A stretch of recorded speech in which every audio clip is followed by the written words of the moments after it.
Donc, on va travailler ce soir la connexion entre la tête et le cœur. Parce que, évoluant dans la société dans laquelle on est, il y a un très grand écart, comme vous pouvez le savoir, entre les deux. Il y a même, je dirais, une dichotomie. Moi, je me mélange tout le temps, je dis tout le temps dichotomie. Donc, c'est-à-dire un grand écart comme deux pôles qui se séparent entre l'énergie de la tête et l'énergie du cœur. L'énergie de la tête, le mental, est reliée à notre personnalité, notre ego. L'énergie du cœur est reliée à l'âme, à ce que nous sommes vraiment en fait. Et il y a une grande polarisation, en fait, hein, deux grands écarts entre les deux, parce qu'on vit dans une société où malheureusement, le côté égotique, le côté personnalité prend le dessus. Parce que dès notre tout jeune âge, on est tout de suite mis à la performance, ne serait-ce que être gentil, rentrer dans les rangs, performer, donc il faut être bon à l'école, sinon on n'est pas normal. Euh, Tout ça, ça crée, ça renforce l'ego.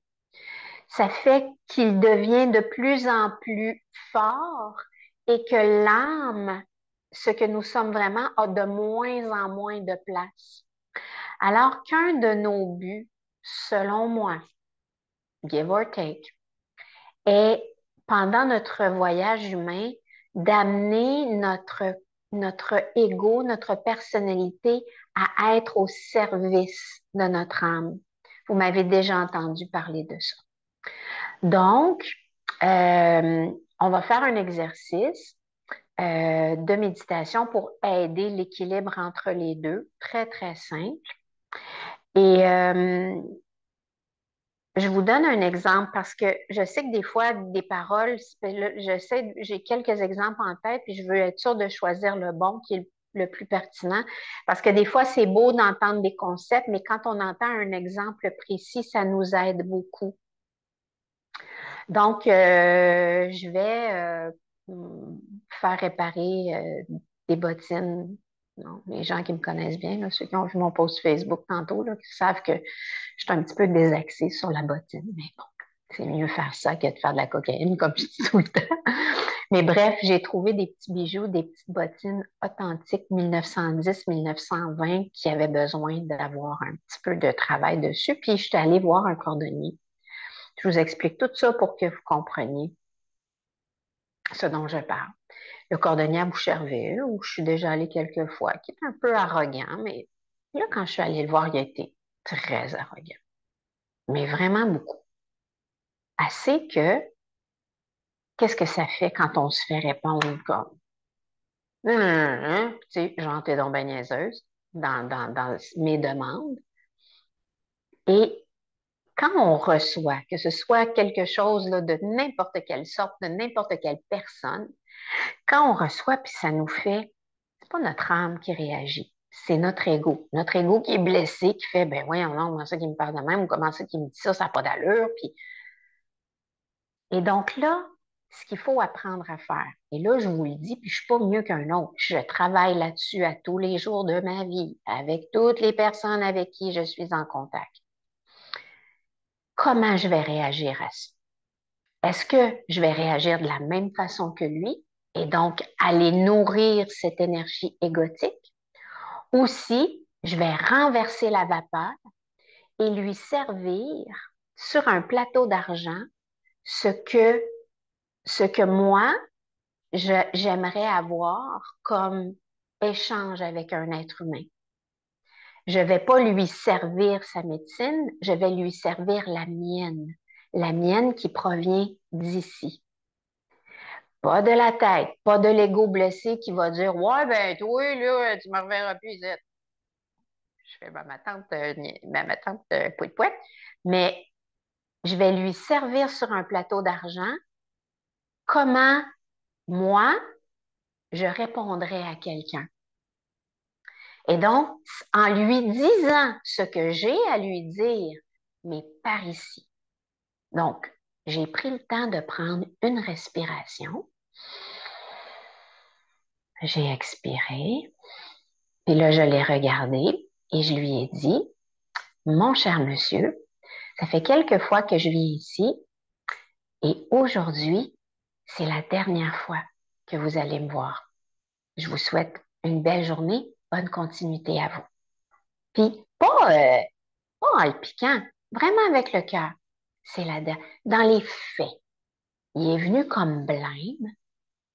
Il a comme, ça l'a vraiment pris de court et ça lui a montré quelqu'un qui est capable de gentillesse, même si elle a été maltraitée ou mal parlée.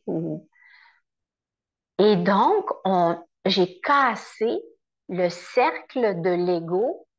Si j'avais répondu avec mon impulse peut-être qui voulait sortir de Limoilou, tout mon j'aurais nourri sa fibre égotique. Alors que là, je suis allée, j'ai nourri mon âme à moi, je me suis fait du bien à moi, et je suis allée cogner à la porte de son âme à lui. Est-ce que tu auras envie de peut-être répondre d'une autre façon à d'autres personnes dans le futur? Juste aller cogner pour semer une petite graine. Donc, de travailler à tous les jours, dans toutes les petites situations, plus grosses ou moins grosses, où vous pouvez faire, oh, OK, ça vient me chercher, prendre une respiration. Des fois, ça en prend trois, là, dépendamment avec qui on a affaire, mais prends une respiration et de ne pas tomber dans la victimisation. Hein. Je ne sais pas si vous connaissez, sûrement, certains d'entre vous connaissent le triangle de Karpman. Donc, le bourreau, la victime et le sauveur. Donc, on ne veut pas être le méchant, on ne veut pas être la victime, puis on ne veut pas essayer de sauver la personne non plus. On veut juste nommer les faits à partir du cœur. Allez voir ça si vous ne connaissez pas ça, triangle de Karp, K-A-R-P, man, Karpman. Et donc, de s'observer comme ça à chaque jour, puis de prendre des grandes respirations, puis ça va vous aider à tranquillement refermer le gap entre l'énergie de l'âme du cœur et l'énergie du mental de l'ego pour se ramener à peu près à un équilibre, pour qu'il travaille main dans la main au lieu d'être en dichotomie, un d'un bord, l'autre de l'autre bord. OK? Donc, je ne sais pas si mon exemple était. Je pense que oui, c'est assez clair. Puis ça peut être à toutes les sauces. Là. Puis là, je vous ai nommé quelqu'un qui a été arrogant puis qui m'a mal parlé, mais ça peut être dans toutes sortes de situations, là. Tu sais? Fait que voir quand l'ego est touché, puis comment je réagis. Puis souvent, les amis, là, c'est avec les gens les plus proches de nous. Ça arrive là, que c'est du monde de même random avec qui on n'a pas vraiment affaire, puis on s'en fout un peu après, tu sais, on s'en va. Puis le pire, souvent, c'est la rage au volant. Là, ça, il y a vraiment des gens qui deviennent complètement evil. Faut juste... Parce que rester avec cette énergie-là, là, ouf, c'est pas bon. Ça feel pas good. Et nous, on veut feel good. All right? Donc, observez avec votre entourage. En général, c'est là que les tests sont. Et plus vous allez servir sur un plateau d'argent la bonne façon de faire, plus peut-être sur le coup, la personne va faire oh, ouais, mais en fait, ça fait un finotte avec son petit regard gentil. Puis ça.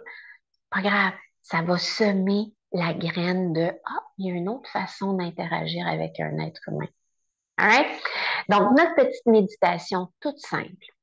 On va visualiser on peut visualiser quelque chose ou pas. Moi, des fois, je le fais sans, mais souvent, je le fais avec. Dans la tête, la zone qu'on va cibler, c'est la glande pinéale. Donc, la glande pinéale, vous pourrez aller voir sur Internet, elle est où?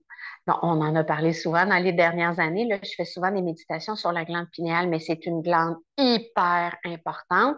Euh, qui est une petite mini-glande qui est à peu près grosse comme une noix de pain, qui est remplie de petits cristaux, un peu comme des petits cristaux dans nos oreilles qui nous aident à garder l'équilibre et souvent, elle se cristallise, elle fige. On veut pour stimuler la glande pinéale, faire des inversions, donc la tête en bas. Pas besoin nécessairement de faire des headstands, mais juste de se pencher par en avant comme on va faire pour la première pause pour venir oxygéner, amener beaucoup d'influx sanguin autour de la glande pinéale. Ça va l'aider à se décristalliser.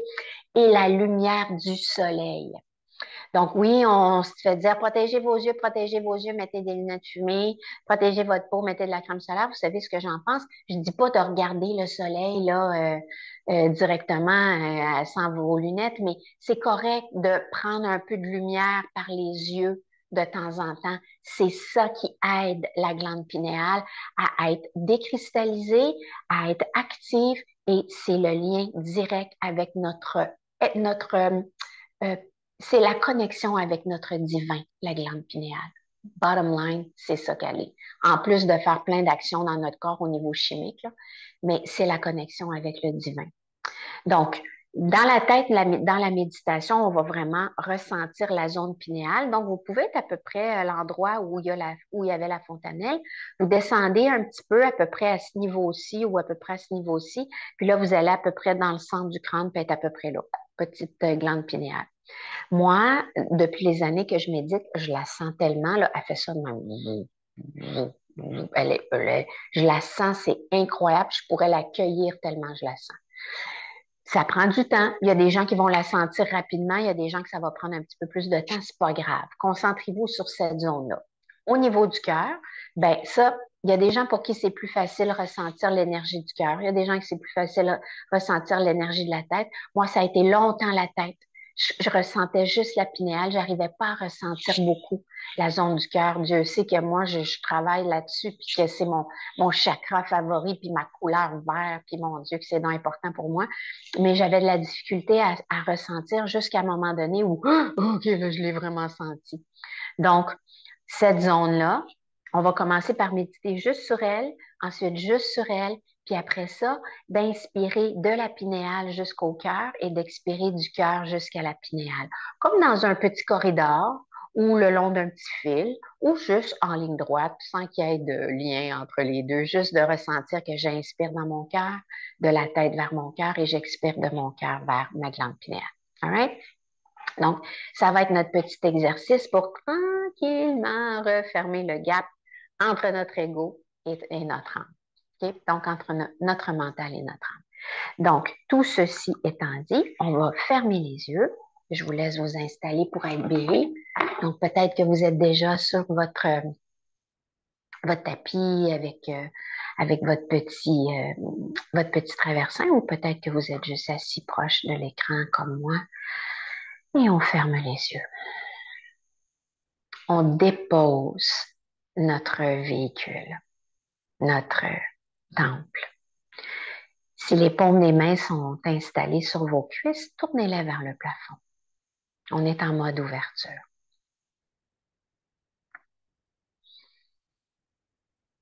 Et là, observez juste la respiration telle qu'elle est. N'essayez pas de modifier rien, mais pas constamment, pardon, mais consciemment, détendez vos épaules et votre visage. La respiration, on la laisse aller naturellement, mais pour le reste, on relâche les épaules, on relâche la mâchoire, on relâche les muscles du visage.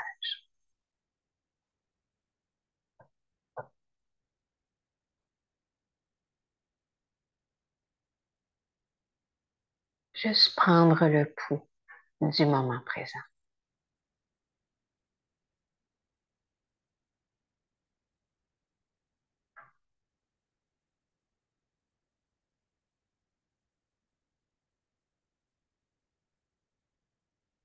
Très bien. Tranquillement, amenez votre attention vers la pinéale. Vous pouvez la voir, hein? Vous pouvez l'imaginer là, vraiment comme une petite noix de pain, ou juste être dans le ressenti de la zone. Vous pouvez imaginer qu'elle pulse ou qu'elle irradie, qu'elle glow in the dark, however you want it. Bien sûr, des pensées du mental vont venir traverser votre méditation, c'est normal, on ne s'inquiète pas. On laisse ça passer et on revient à ressentir cette zone. On commence.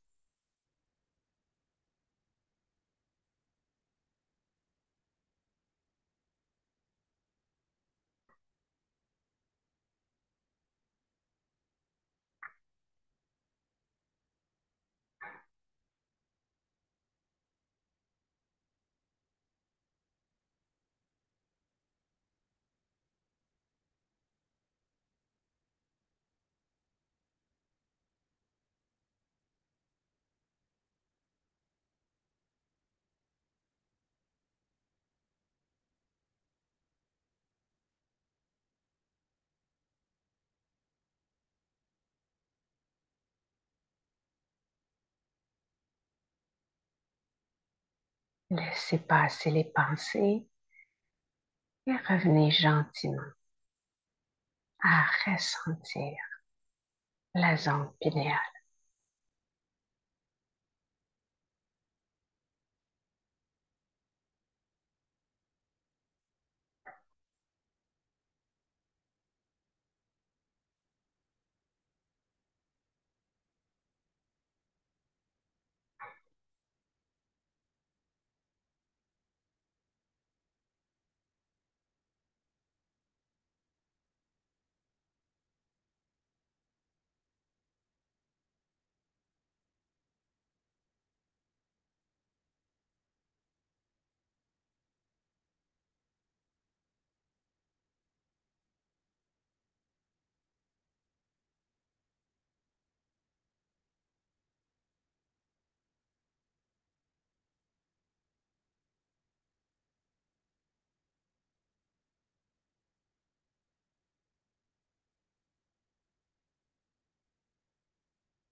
Laissez venir les couleurs s'il y a des couleurs ou des images s'il y a des images.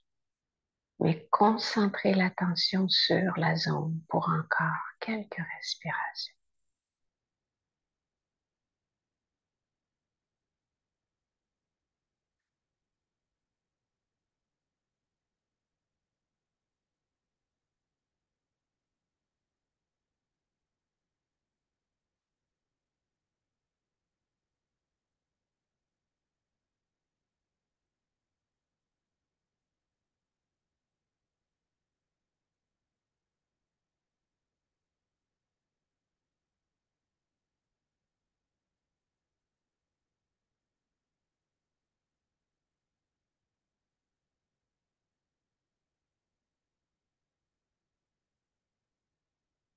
Excellent. Gardez cette même douceur à l'intérieur de vous et glissez doucement l'attention vers le chakra du cœur.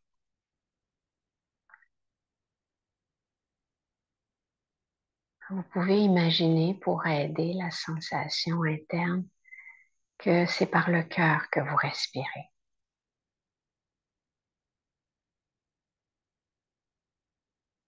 Sentez sa vibration, son émanation. Et laissez passer les pensées quand elles viennent pour revenir à la sensation de la zone cardiaque. Extrêmement puissante.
Laissez venir les couleurs ou les images, s'il y en a.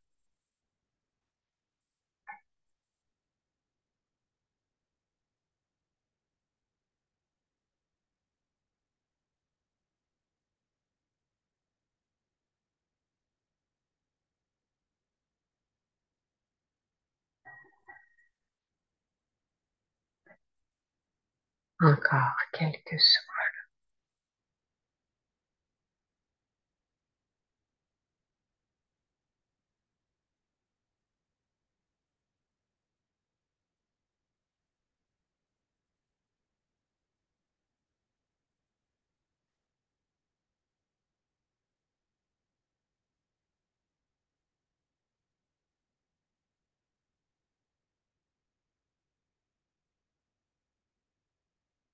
Très bien tout le monde.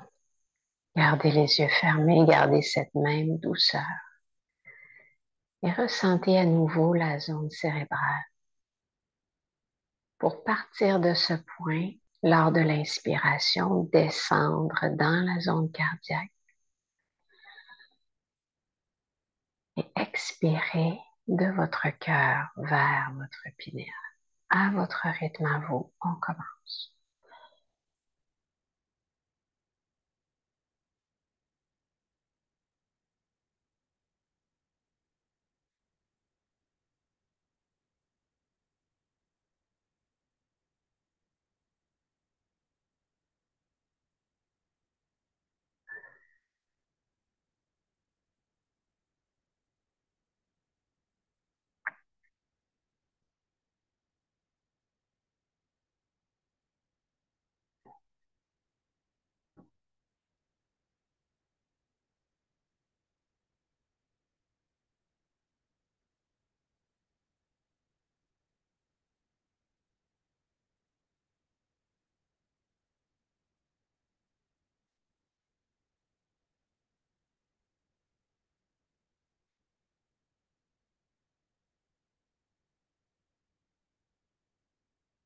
Si vous perdez le fil, on inspire de la tête vers le cœur et on expire du cœur vers la tête.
Trois derniers souffles par vous-même.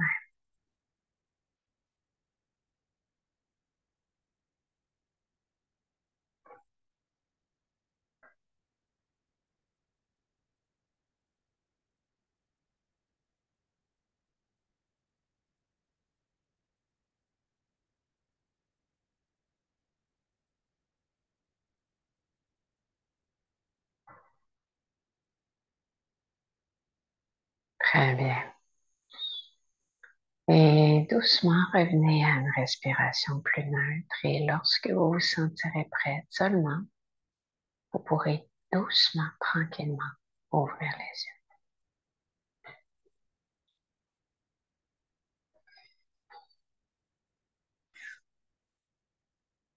Namaste.